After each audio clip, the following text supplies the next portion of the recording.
Hello from Los Angeles. My name is John Keogh, and welcome to the Future of Food 10 by 10 blockchain series.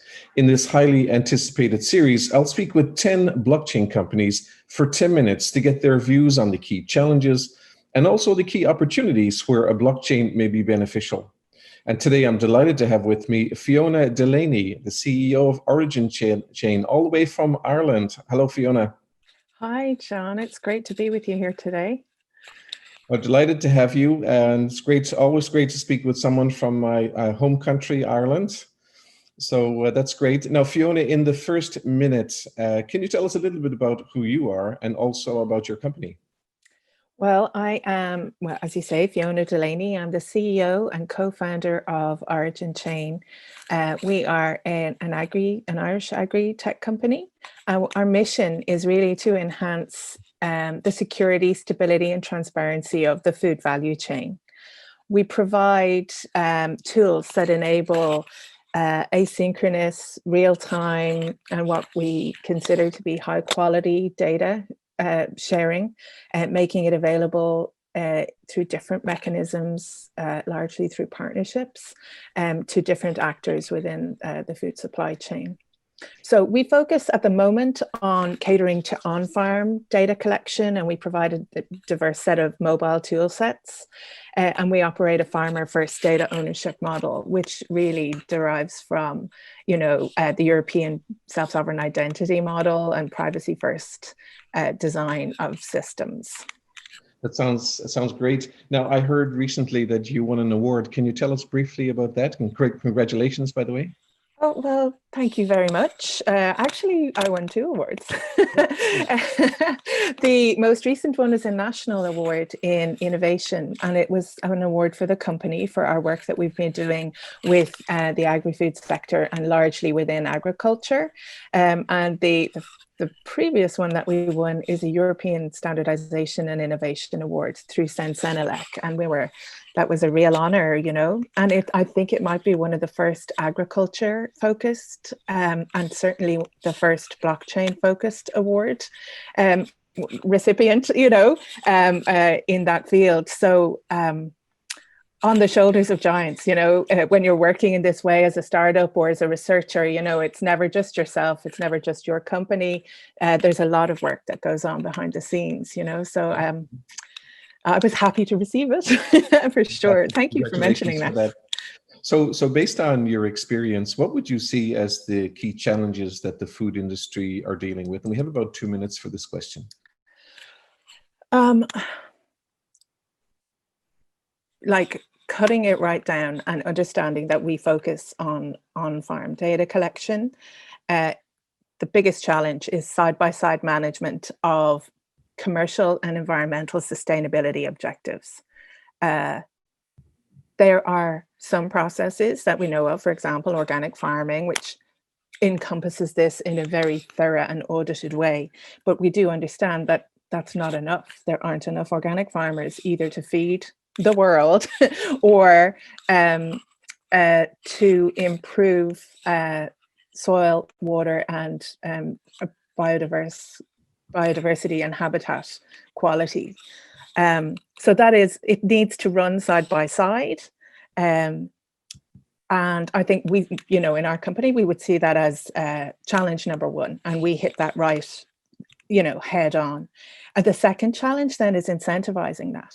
It can't just be a sort of philanthropic, feel-good effort. It needs to be incentivized from within the food value chain. It needs to be based on innovation. It needs to be forward-looking, future-looking, and it needs to be about enhancing farming practices. I think the fragility of supply, it's not that the supply chains are fragile. We have developed really resilient supply chains, just in time, supply chains into supermarkets, all that kind of thing. But we can see from COVID how prone this can be, or how vulnerable these supply chains can be to interruption in times of crises. And we can see that the environmental issues they're not a quick crisis like COVID. This is a long slow burner that we have been learning to live with. And I don't think we have got the balance yet. So we have the skills, we have the tools, we have the capacity to do this. We just need incentivization, and we need to really prioritize this throughout the supply chain. It needs to become embedded within the food value chain and become important to all actors. Yeah, certainly a lot to unpack there, Fiona, for sure. You talked about the side-by-side challenges around sustainability and managing the data and the commercial interests and so on, and the need for capturing the soil, water, and the habitat data. Yeah. Also incentivizing the efforts along the value chain, which I understand that is a key issue. And also, while you acknowledge that supply chains are resilient, COVID has exposed some vulnerabilities in supply chains that we need to work on. So that's a nice, neat package of vulnerabilities. Now, when you look at the key opportunities where you believe blockchain can be beneficial, in 2 minutes, where do you think are the top 2 or 3 areas where blockchain can be significantly beneficial in the food chain? That's interesting, because I was not going to say that blockchain was the answer, actually. I'm going to slightly sidestep your question just marginally, and I'll come back to the blockchain bit.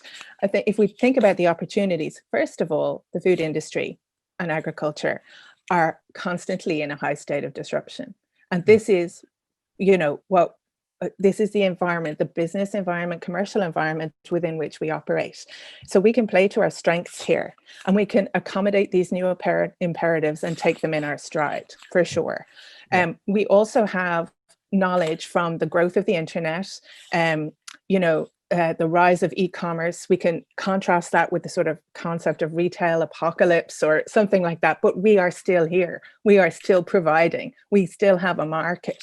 And so if we're going digital first, which blockchain is completely digital, we are talking about the digital part of the food supply chain. Our next challenges there are around interoperability and achieving true interoperability. If blockchains can give us this trusted source of truth, common and shared oversight of transparency into the supply chain, we need to be able to facilitate true digital interoperability. We need to, make the most of the open source technologies that we have, open data, data sharing programs, data standards to make it possible for our systems to communicate and understand each other. And the way to do this is through standardization. And we as technology providers, we understand this and we know this. We've learned this through, the rise of the internet and protocol sharing and developing shared standards internationally that make it possible for true international trade that can deliver that just-in-time supply of food and many other products. Yeah.